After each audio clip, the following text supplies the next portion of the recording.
नमस्कार दोस्तों, स्वागत है आपका हमारे चैनल बिहारी नॉनस्टॉप न्यूज़ में। तो चलिए बिहार की 10 प्रमुख बड़ी खबरों को जानते हैं।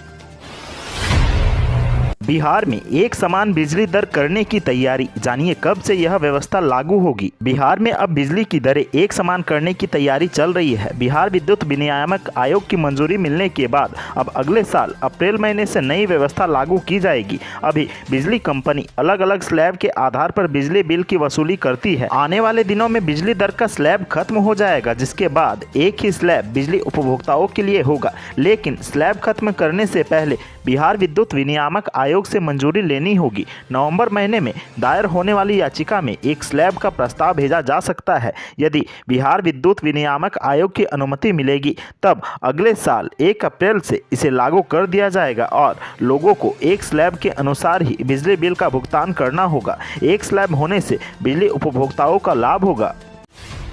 नीतीश सरकार का बड़ा आदेश, शिक्षकों की ट्रेनिंग कार्यक्रम रद्द, जातिगत जनगणना के कार्यों में देंगे योगदान। पटना हाईकोर्ट के तरफ से जाति आधारित गणना करवाने की मंजूरी मिलने के बाद नीतीश सरकार हरकत में आई और अब राज्य के अंदर शिक्षकों के लिए चल रहे प्रशिक्षण कार्यक्रमों को स्थगित कर दिया गया है, ताकि इस गणना को शीघ्र पूरा करने के लिए उन्हें इसमें शामिल किया जा सके। इसको लेकर SCERT के निदेशक ने प्रशिक्षण कार्यक्रमों को तुरंत निलंबित करने का आग्रह किया है। दरअसल SCERT के निदेशक सज्जन आर ने बिहार लोक प्रशासन एवं ग्रामीण विकास संस्थापन के शीर्ष अधिकारियों, सभी शिक्षक, शिक्षा महाविद्यालय, जिला शिक्षा एवं प्रशिक्षण संस्थान, प्राथमिक शिक्षक शिक्षा महाविद्यालय एवं block institute for education and training के अधिकारियों से शिक्षकों के लिए चल रहे सभी प्रशिक्षण कार्यक्रमों को तुरंत निलंबित करने का आग्रह किया है।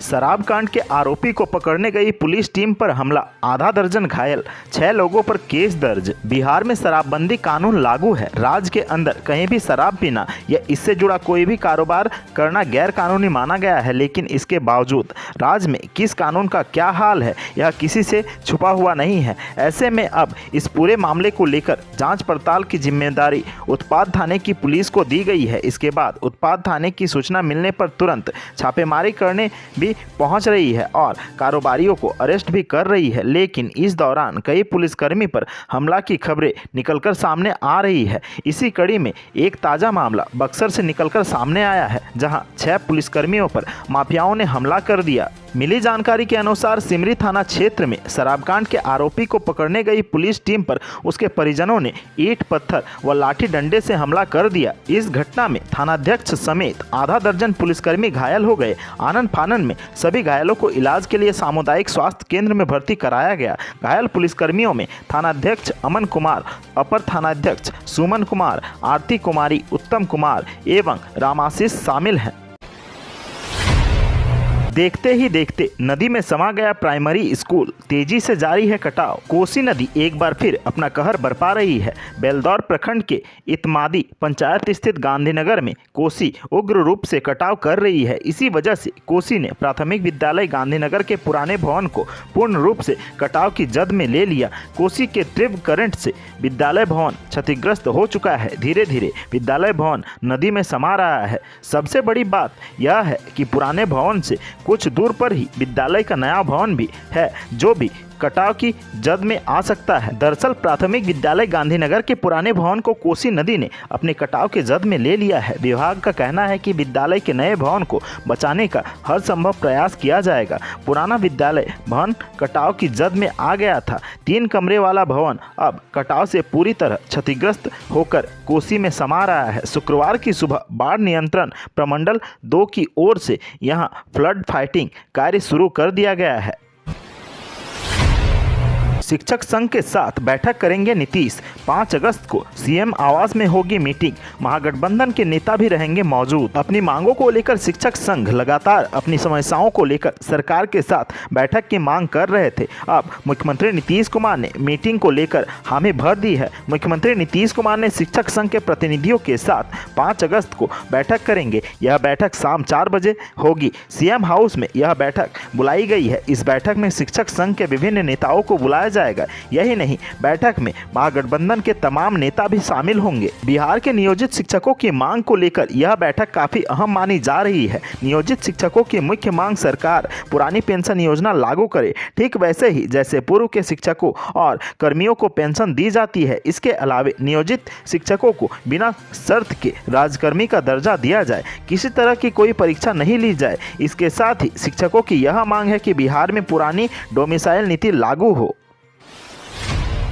आरजेडी सुप्रीमो लालू प्रसाद यादव के बेटे और नीतीश सरकार में पर्यावरण मंत्री तेजप्रताप यादव ने गुरुवार को पटना में 3 पार्कों का लोकार्पण किया। इस कार्यक्रम में बीजेपी विधायक अरुण सिन्हा भी चीफ गेस्ट के तौर पर बुलाए गए थे, लेकिन वो कार्यक्रम में शामिल नहीं हुए। इस दौरान तेजप्रताप ने बीजेपी एमएलए अरुण सिन्हा को भगौड़ा करार दे दिया। तेजप्रताप ने कहा है कि पहले बीजेपी के नेता लालू यादव से डरते थे, अब हमसे डरते हैं। मंत्री तेजप्रताप ने कहा कि बीजेपी के विधायक डरपोक हैं, इसीलिए भागते हैं। कार्यक्रम में अरुण सिन्हा के नहीं पहुंचने पर कहा कि जनता ने सेवा का मौका दिया, लेकिन वो भाग रहे हैं। वहीं जातीय गणना पर पटना हाईकोर्ट के फैसले पर तेजप्रताप ने कहा कि भाजपा हार गई है। बीजेपी के लोग विपक्षी गठबंधन एनडीए से डरते हैं। लोकसभा चुनाव 2024 और बिहार विधानसभा चुनाव 2025 में बीजेपी का सफाया हो जाएगा।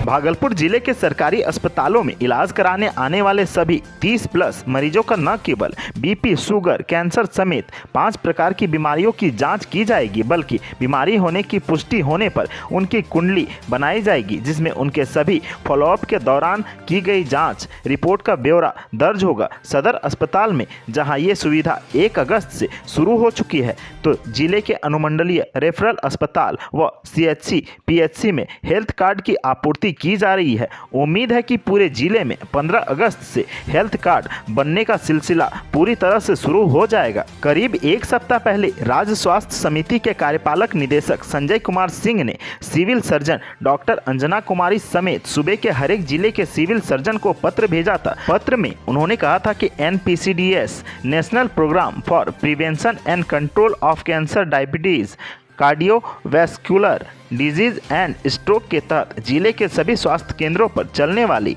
NCD क्लिनिक के तहत 30 साल से अधिक उम्र के लोगों का NCD स्क्रीनिंग तो की जा रही है, लेकिन उसका रजिस्टर मेंटेन नहीं किया जा रहा है। ऐसे में जहां जिले के सरकारी अस्पताल व स्वास्थ्य केंद्रों पर जहां 30+ लोगों की गैर संचारी रोगों का जाँच की जाएगी, वहीं मरीजों का जाँच संबंधी ब्यौरा रजिस्टर में मेंटेन करना होगा।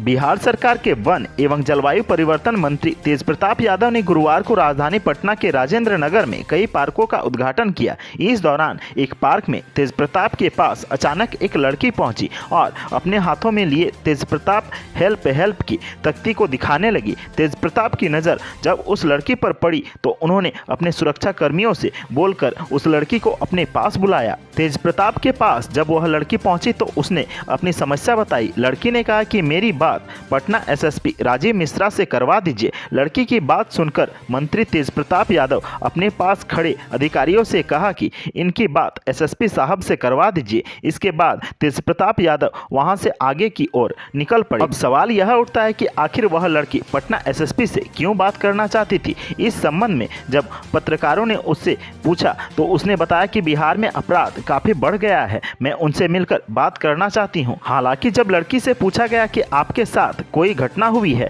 तो उसने कहा कि मैं सारी बातें SSP से ही बताऊंगी।